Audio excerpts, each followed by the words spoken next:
Right, welcome. So I'm going to start by saying we got 6 weeks left um, in 2025, which you're hearing that and saying it's only September 29th. We have more than 6 weeks left in 2025. And as a reminder, this signifies 6 weeks bringing us to the end of the first week of November, which basically represents a subjective opinion of mine, but it's got plenty of, validity to it in the sense of if you go under contract with anything after the first week of November, between holidays and just less than 60 days at that point, high probability that you're closing in 2026 instead of 2025.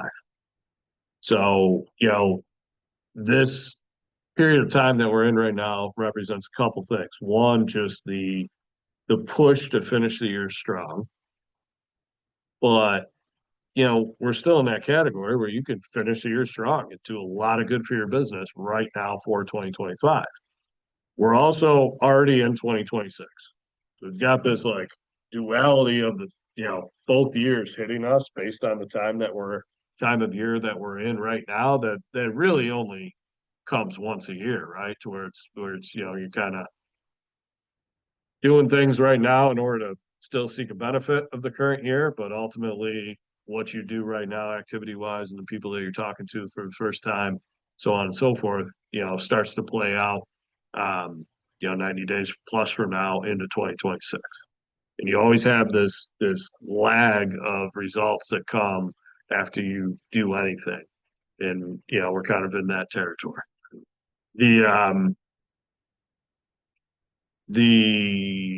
I don't know, add to the fun is you also have this second job, the way I think of it as like do what you need to do to be a successful real estate agent every day, every week. But right now you also have to plan for the year ahead. So the session I sent out last week, really kind of represents in one way, just the business planning time of year. It represents, what the foundation of this entire program is in terms of the tools that we want to get you set up with as a business owner. This is the time of year to really set your goals in a calculated manner and also, set the plan that you're going to follow for the rest of the year. This plan really just comes down to elements of communicating with as many people as possible in your database and attempting to offer value to as many people as possible in your database. And to really get to a point where you have standards that you live by that, become a pass fail type of thing in the sense of if you're following the tool of your economic model, that it's telling you in order to close 12 homes, you need to have 47 conversations each week. That's a standard, that 47 conversations. Really getting to a point where the planning involves what it takes to pull that level of activity off. And ultimately getting you to a point where you have that standard that you need to reach in that pass fail type of mentality week in and week out to where it's objectively blunt of did I talk to 47 people in that example or not? If you did, great. Feel good about yourself. You did your job for the week. If you didn't, you're going into the next week of I'm going to get fired if I don't. Fired by myself or fired by my family, whoever you're doing this for. And really creating a lifestyle of that routine plus, the tools that, to set yourself up with and using them consistently is what we ultimately want to, be targeting to achieve. In that, if you are achieving the number of interactions, conversations, whatever you want to call it, that you need to have each week to fill the goal of a model that's built out to allow you to sell X amount of homes and targeting to achieve, consistent usage with the tools that we're telling you are needed in order to sell X amount of homes. And selling X amount of homes allows you to do what you want to do in life. it's worth having a lifestyle for, right? So all that to say, critical time of year to execute on. What you do now is setting up the end of the year and quarter one of 2026. And just a reminder, it's really, really tough to reach year goals when you have a slow start to the year, slow start to quarter one. So embrace this time as great time of year in general. You know, those of you into sports, October's awesome. Those of you into apple picking and pumpkin spice, awesome too. Halloween, etc. We got the holidays coming up. There's a lot to be distracted by and or enjoy in your life, which you should. Quality of life is the foundation here, but you know, we're here to allow you to have the money to do really whatever you want, right? So keep that in mind. I'm gonna introduce a concept. It's kind of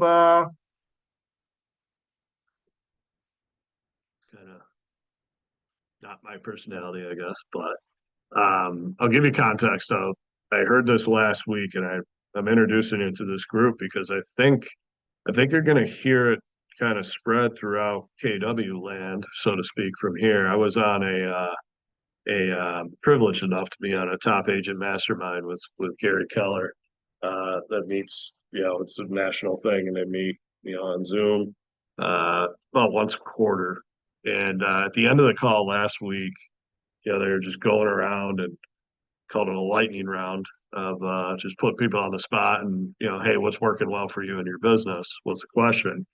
And one agent, and I blew it and didn't get his name to give him credit, but you know, they introduced that their team has just been thinking of lead generation as love generation and just spread the love, spread the care, spread the good intentions, right? And I say I think it's gonna like take off from here because the reaction from that crew of again top agents throughout the country was overwhelming. Like people is coming off mute and like that's awesome, and the chat was blowing up, and like everybody's like stealing that. I think it's going to spread to where eventually you're gonna hear, you know, love generation come from Gary himself at some point, you know, to the masses. And none of you were here back when COVID was going on, but you know, I'm sure everybody remembers it. And you know, there was a time when it was pretty scary when we didn't really have a lot of context, and you know, it was pretty doom and gloom for a bit, right? And not to get off the deep end with it, but like there was a maybe a week, maybe two. Like we literally did not know if we could actually legally sell a house. It's probably about a week. And it was just all these questions going on in the industry, right? Once we found out we could, you know, in that time, there was the concept of care calls that were introduced, which was, you know, genuinely like you can't sell and or it wouldn't be appropriate to try to call somebody and sell to them right now when the whole world is, you know, undergoing this pandemic. Like, you know, no, read the room, right? Pick your spots. So the concept of care calls were introduced and people grabbed onto it because everybody was home at that point. Everybody had the same amount of, you know, kind of nothing to do. So I was like, make care calls to your database and just simply see how they're doing. See if, you know, is everything good? Or are you dealing with being home? Is everybody healthy? You know, this, that, and the other. Just simple, just checking in, which I know we kind of trained to avoid as a conversation, but it does have power to it when you're just the one who is showing love, showing care, showing an intent to want to help them if they need anything. I'm rambling just to say like this intimidating concept of lead generation and how to go about it and how to make it work. Get back to basics and just love on your people, right? Just be a friend, be a relative, be a best coworker, be, you know, whoever you are to them, and also embrace the opportunity that I think this is an opportunity and that society has kind of changed how they communicate these days, and there's less direct interactions and communication attempts going on between people and more just, scrolling on a screen and communicating that way, or at least you feel you are when you like somebody's post or comment on their post or whatever, or see that they just went on a vacation. And somehow we feel like we just communicated with them. Wow, you must have had a great vacation when there's no direct communication going on, right? So it's just a mentality for how to embrace what is the opportunity of keeping your job simple and starting with the hey, how are you? How have you been? How's life? I hope you're doing well. It's changing of pleasantries, I call it, you know, but spreading the love, spreading the care, love generation. So it's a little, fun way to change the mindset on lead generation. And I think it's necessary because if you go into it with the expectation of, I'm just here to make you smile, and I'm just here to show that I care, and that's the desired outcome objectively, versus this trying to get an objective result of like, I'm going to go lead generate and generate leads in those moments. Like, that's not intended, that's not the intention of how it works. I don't care how good you are, how long you've been doing it. You don't, you know, you're not able to just contact people randomly on a Monday afternoon and, oh my God, Jason, I can't believe you called. I'm actually going to sell my house. And wow, you must have ESP. And why don't you come over and list it? It just doesn't happen that way. But the more communication that you make with the intention of, being a good person, and then if you can level up to where now you're, showing that you have value to offer in regards to their real estate world. Again, an attempt to offer value, not an attempt to provide a solution, is what we're going at here. When you try to get tactical and strategic in the business, it's not about like they have, same type of notion, right? Where you're not going to call everybody and be like, well, oh my God, I can't, that's a great idea. And yeah, I'll let you do a CMA on my home, whatever it is. People got their own stuff going on. They don't care. It gets important. Everybody hears that, right? Like, people have their own problems in life and their own stresses in life. And you're calling them out of the blue. You're contacting them out of the blue. Like, you're not a priority.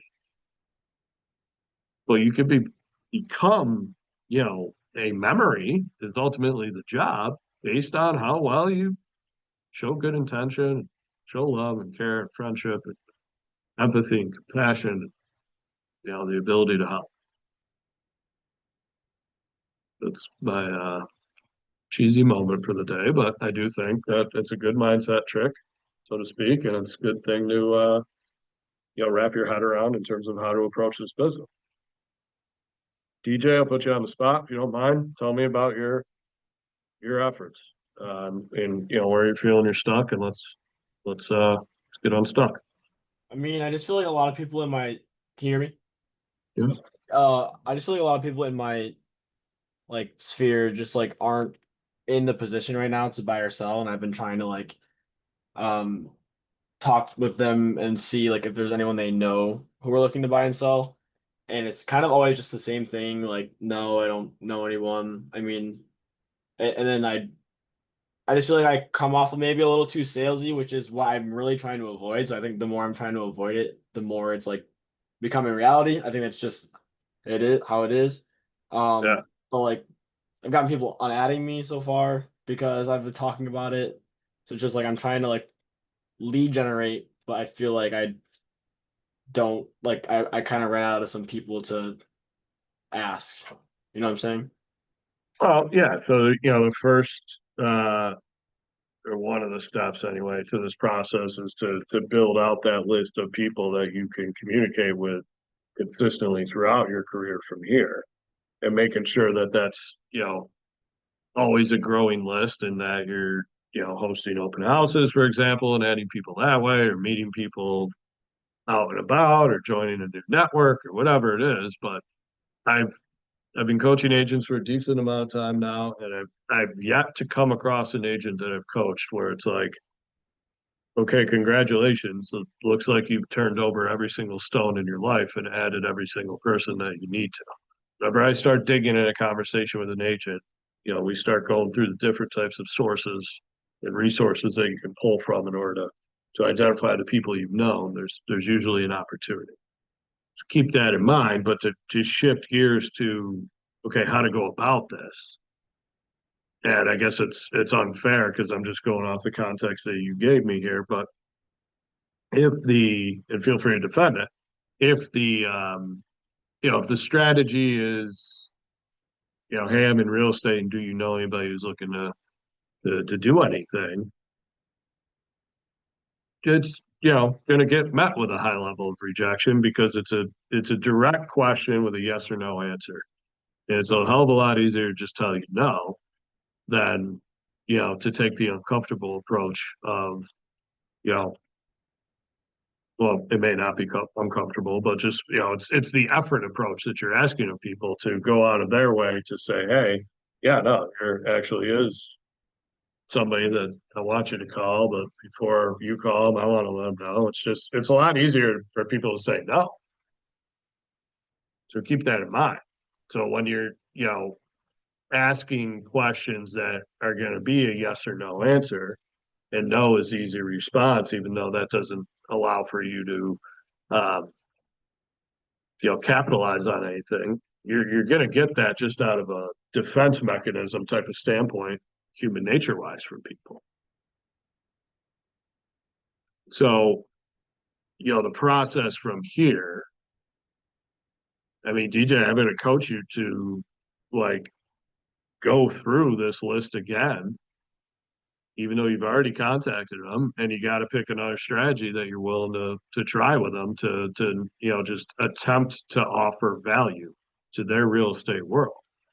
Because what you didn't do there with that, you're asking for value from them for your real estate world.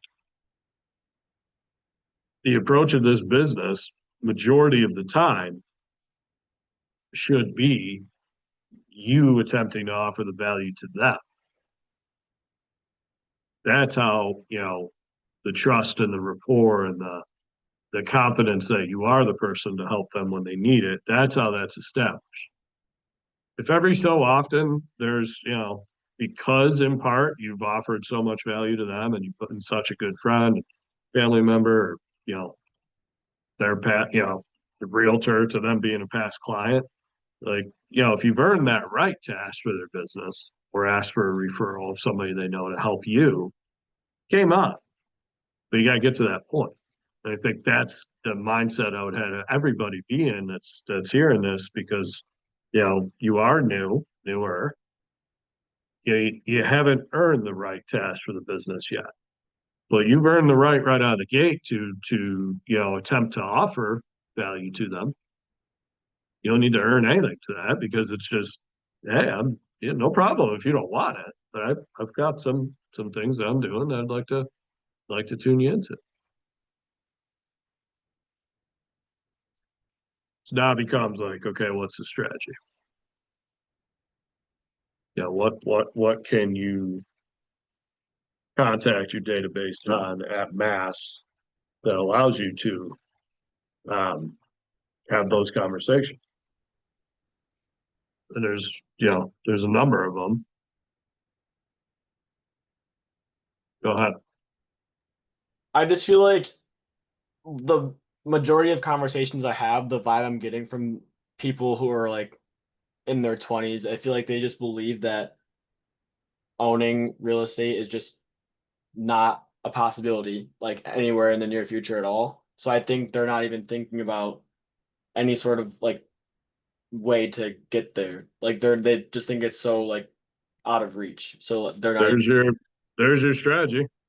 So yeah, so I was just wondering like what would you think is a good idea to kind of make it seem like it is obtainable? Just offer to consult with them on their goals and help them strategize on how to make it attainable between now and whatever they want to own a home by. And also keep in mind, like, that's okay if they don't want to own a home or they feel they can't or they never could. They have to live somewhere. Yeah. I just feel like Right? they just don't care to know. They don't care to know because they just don't think it's achievable. It's, yeah, I get what you're saying. And also, you know, it's not true in the sense of blanket statement for everybody, right? So it becomes a limiting mindset that, you know, that we all can be victim of at times in certain levels to where it's, you know, yeah, they may not care right now, but that doesn't mean that they, you know, aren't going to at some point. And what you do to solidify yourself as a resource or not matters. But you've got, you know, from what you've told me, the people that are, you know, in, well, a couple things I think of. One, your age group that you're targeting. And yeah, practically speaking, there's a lot of affordability problems. And we've discussed that the overwhelming majority of transactions happen with people, you know, above the age of 50. So it's a that much more of an uphill battle when you're dealing with 20 somethings. But what can you do to educate and help them so that by the time they're 28, 30, 32, whatever, like the messaging that comes with, hey, I want to get the average, you know, home buyer age down from, I think the average first time home buyer age was 38 at last, which is crazy, right? But it's, you know, so the attempt to offer value would be, hey, it's DJ, how you been? How you doing? How's work going for you? Let them talk. Chances are they're going to ask about something reciprocal on your end to where, you know, what's new with you? How's things? And that can be the opportunity of, yeah, you know, I just got into real estate, loving what I'm doing, loving who I'm partnered with, learning a lot. One of the things I'm doing, if you'd be interested, is I'm helping, you know, I know it's, you know, maybe years and years out, but I want to help, you know, my friends and family, you know, buy homes sooner than what the average age of 38 implies. Do you have any, you know, aspirations of buying at some point down the road? Doesn't have to be this year. I know we're young. Now, important for you to hear, like, you're still going to get rejected at a high level.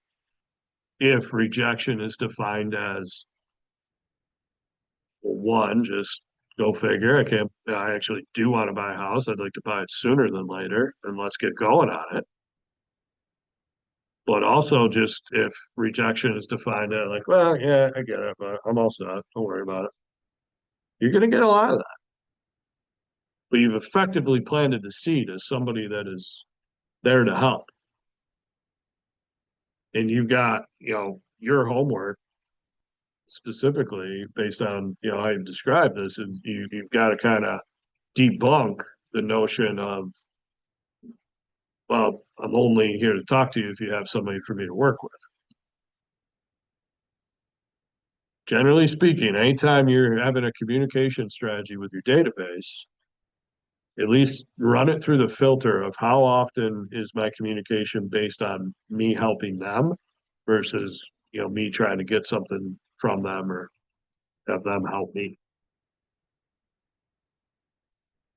I think we really, you know, like that old script of who do you know looking to buy, sell, or invest in real estate is really dangerous if not used properly.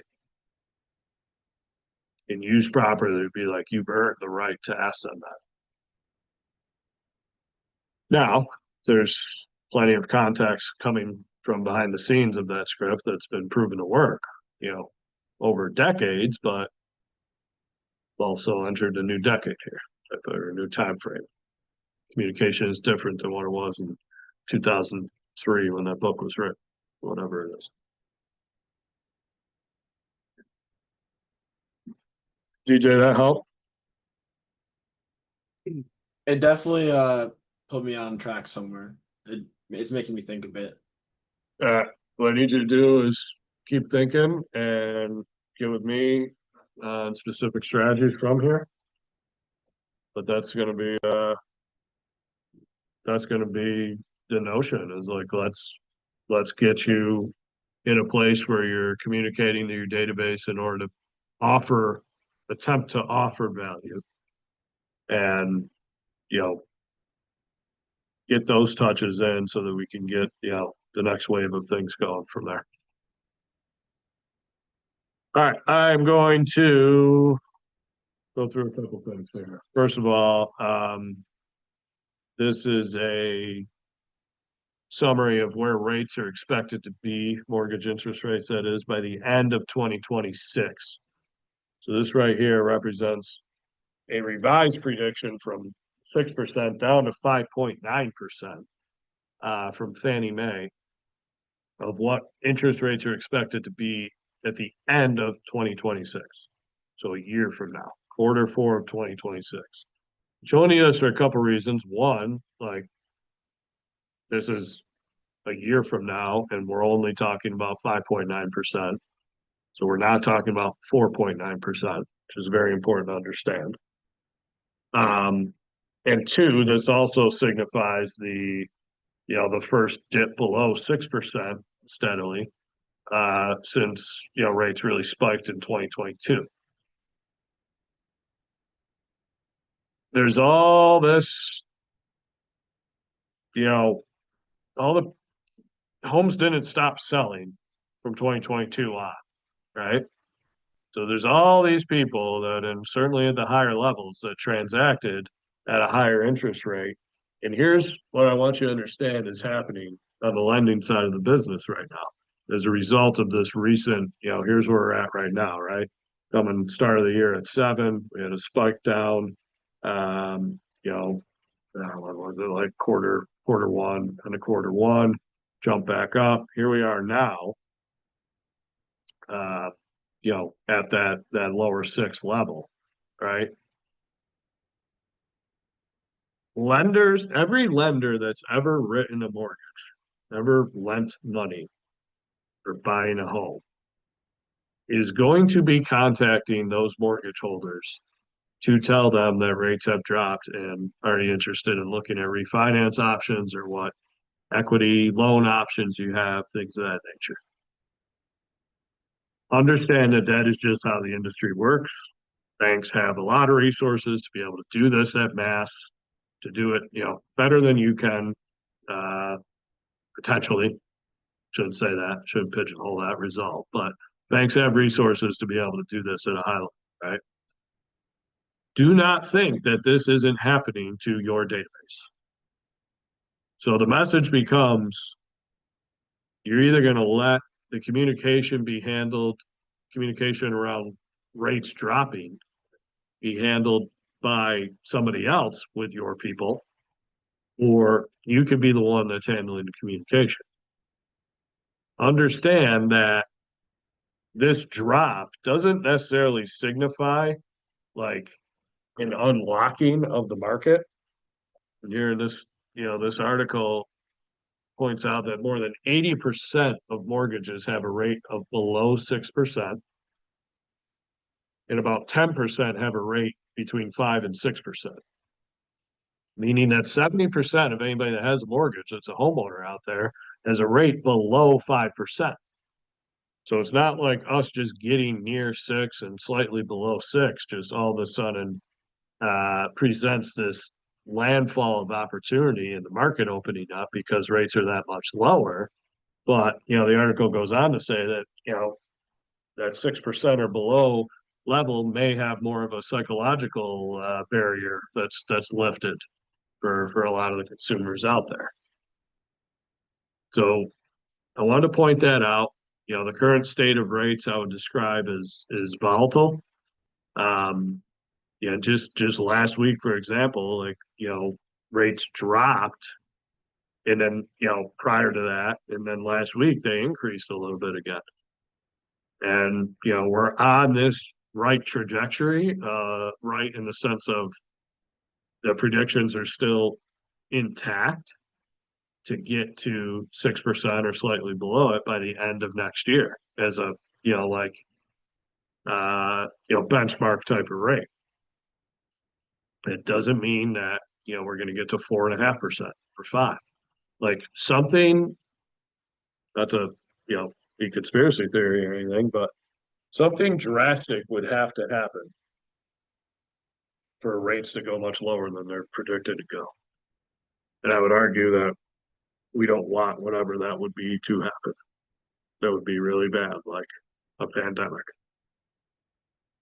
So just understand the level that we're at and, the opportunity that you have to communicate what's going on with rates and what opportunities that could present for your people in the sense of refinancing or pulling equity out to, use that money to go do whatever they need to do, whether it be to their home or, other, dealing with other debts potentially. Segue to this article here. This is why this is an important topic. Because on one hand, you just heard from me like, well, rates aren't, a rate of 5.9% doesn't change anything for most people. On the other hand, here's why this is important. That Google searches for quote unquote mortgage help skyrocket to the highest point since 2009. So even though a lot of homeowners are sitting on historically low rates, there's also just a general debt constraint with a lot of consumers out there that is, leading to a lot of consumers having to tap into their equity to potential restructure debt, or, I mean, it's going to be people that have to sell and get out of the situation they're in. If you had a, luxury clientele database, like, well, upper middle class, whatever you want to call it, type of, network, maybe this isn't much of a thing, but for kind of where all of us, for the most part, butter our bread and, middle class type of network, there's there's plenty of people that are doing great, but there's also a lot of people that aren't. And this, this is just 3 days ago, this article, Google searches for mortgage help skyrocket to the highest point, while also, the next article could be that equity levels are at the highest level in the history of real estate. So it's not always like, okay, just because you have equity in your home, you're killing it in life. And these rates dropping open up opportunities for people to deal with things financially at a little easier level or more affordable level. Again, if you're not in communication with your people around this, somebody else is. And that being a bank or a lender. And guess what? The lender is not going to ask, okay, what real estate agent do you prefer to work with if there is a need for them to sell or a desire for them to buy? They're just going to point them to the partner that they have. So you're not protected. So make sure that you're communicating with your people. And when you have, hot button topics like this to communicate on, it's an opportunity. And it's not, hey, rates have dropped, you should move as a script. After you get done with your love generation connection, right? After you get done just exchanging pleasantries, as I call it, it's just a simple question to ask. One of the things I like to do is make sure that everybody's aware of the current state of interest rates and how that can affect potential financial moves. And if you needed to consult with a lender or financial advisor, I've got somebody that you can contact on that. It's just a seed being planted. It's tempting to offer value. Don't go into it expecting 100 conversations like that. 99 of them are going to say, yeah, no, have your lender call me. I want to refinance or I want to tap into my equity. Or even admitting that, like, well, I'm glad you brought that up because, we're really having some affordability problems and we've got some strain going on with our family. These aren't the type of calls where there's going to be just, direct opportunity created, but you plant the seed, you get a call a week later, a month later, whatever it is, like, hey, I was thinking after we spoke, and yeah, I do need that number.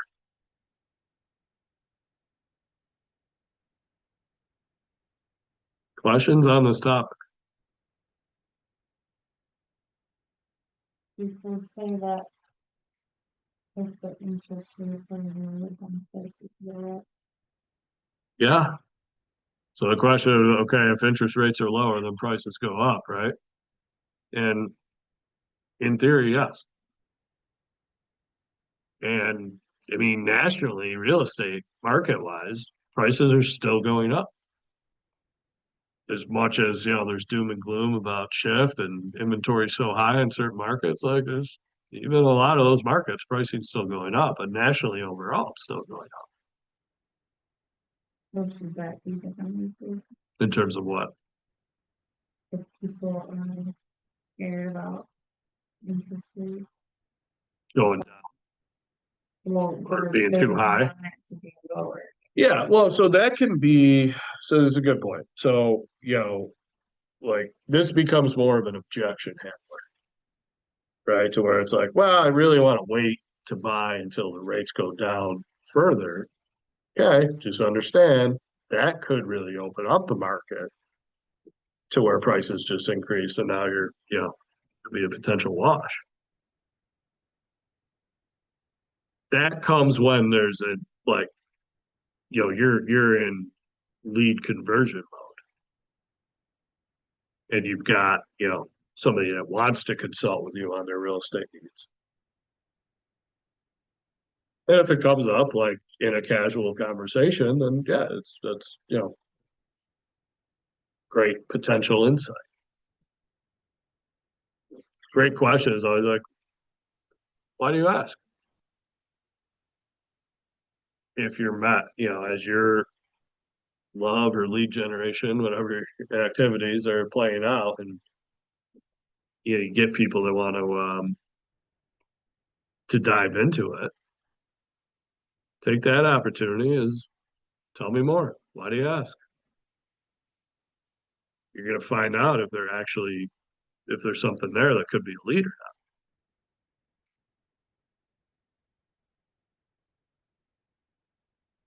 The other topic is a national stat.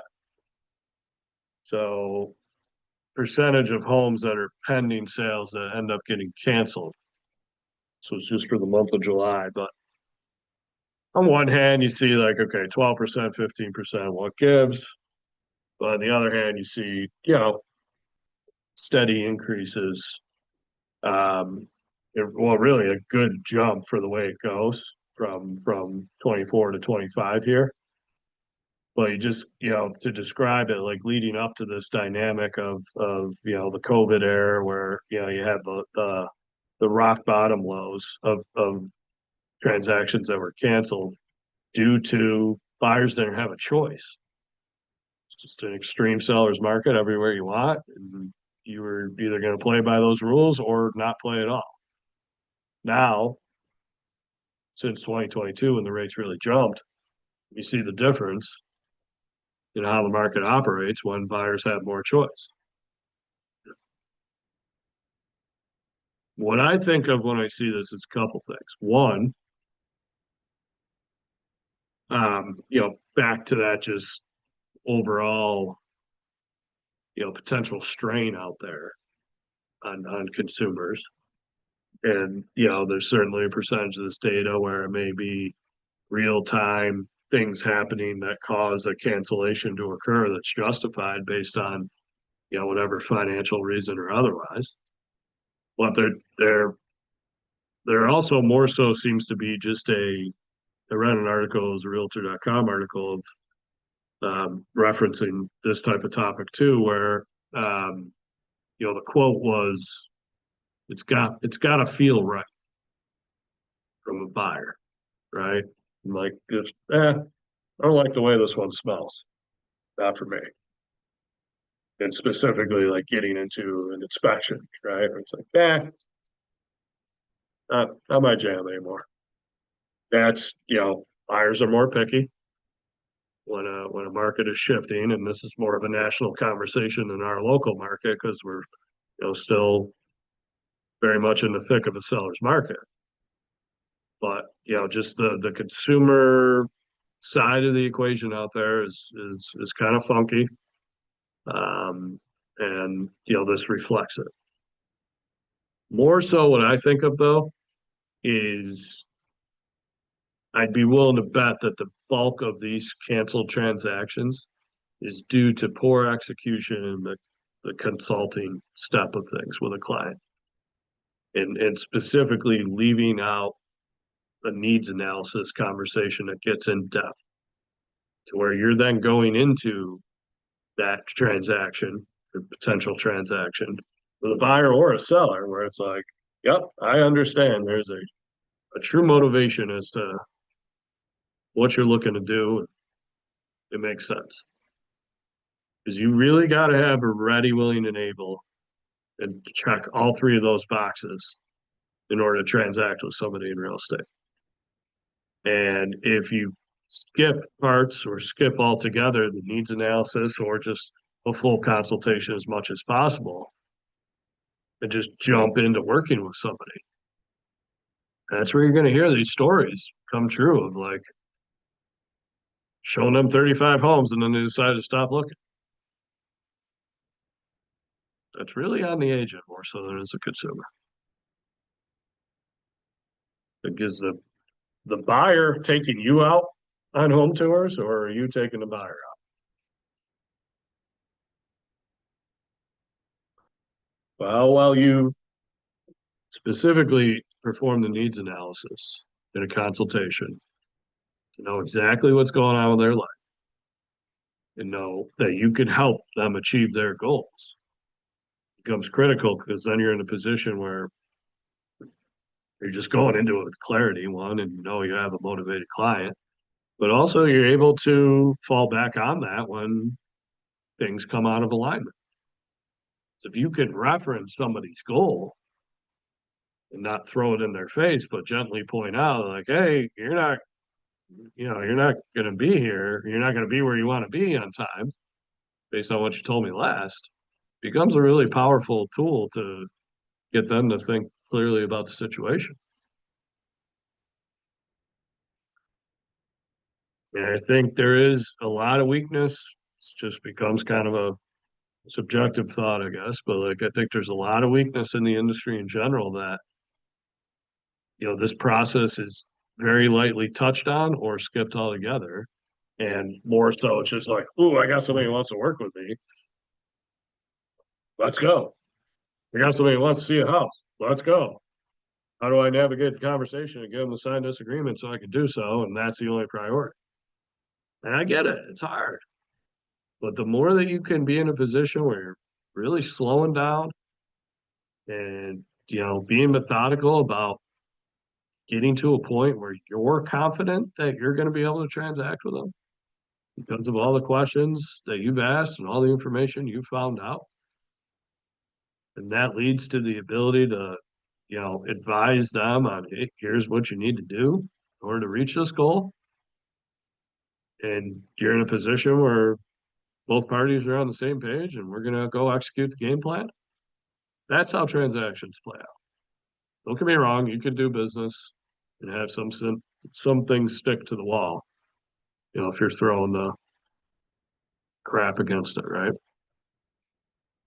But more so, it's going about this business where you can be confident that you're working with somebody because you know exactly what their situation is and they know exactly what they need to do per your advice to reach their goals and make it happen. And there's an agreement to work together, compensation included.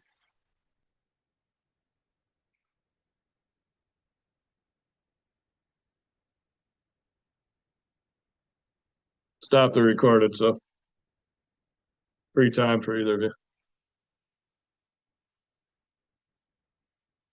You call them, you text them, and they don't reply. Is it What do you mean? they're verbal? He was saying, like, if you're going up and they open the door and you say you've had whatever, and you put it in your face, that comes. So if you call them, text them, and they don't reply, no, there wasn't a his logic was, okay, you had a two-way communication there because they slammed the door in your face. Mhm. So that's an attempt. Now, here's the way that you need to think about this is control what you can control. And really that really only comes down to the number of attempts that you make and the messaging. As you get the muscles built more and more, then you can get to a point where it's like, okay, I can control the number of conversations I have, but it is tied to the number of attempts. Meaning, like, if you're always running with a 50% attempt to conversation rate, you can control having 25 conversations. You just need to go out and have 50 attempts. From there, you really can't control the results of anything. Mhm. In the one hand, that could be frustrating, but on the other hand, if it offers clarity, it's what it should. You know, that's all you can do. It's really all you can do in this business is get to a point where it's,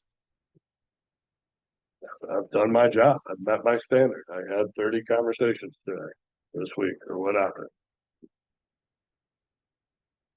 Can feel good about it at least.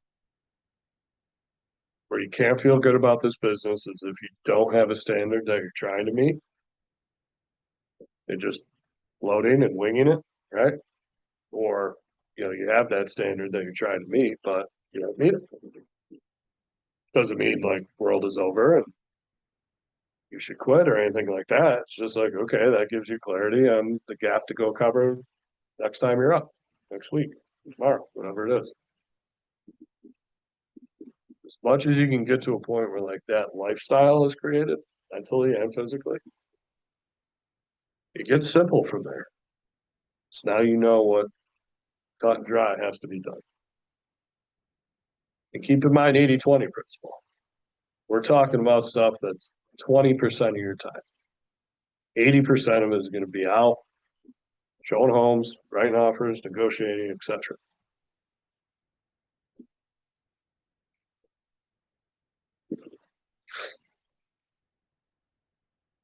DJ, you got anything before I shut this off? No, I'm all good.